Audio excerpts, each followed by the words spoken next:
जम्मू काश्मीरमध्ये पुरानं हाहाकार माजवला आहे। जम्मूच्या राजौरी जिल्ह्यात लग्नाच्या वऱ्हाडाची एक बस पुरात वाहून गेली। या बसमध्ये 50 जण असल्याचं सांगितलं जातं। या सगळ्यांना जलसमाधी मिळाल्याची भीती पोलीस व्यक्त करतात। दुसरीकडे पूंछमध्ये मुसळधार पावसामुळे दरड कोसळल्यानं बीएसएफच्या ऑफिसरसह 8 जणांचा मृत्यू झालाय।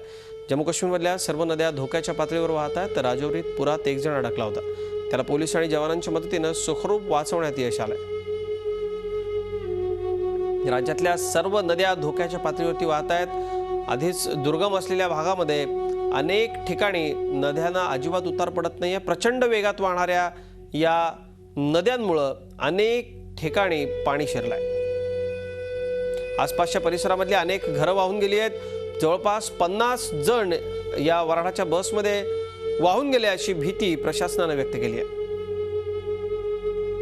अख्ख्या जम्मू काश्मीरात पुरानं थैमान घातले। जबरदस्त पावसामुळे राज्यामधल्या सर्वच लहान मोठ्या नद्या नाले दुथडी भरून अत्यंत वेगाने वाहत आहेत। आपल्याला माहिती आहे पहाडी प्रदेशातल्या या नद्यांना जबरदस्त ओढ असते आणि आधीच पुराच्या पाण्याने पातळी वाढलेल्या नद्यांनी आसपासच्या भागाचा घास घ्यायला सुरुवात केली आहे।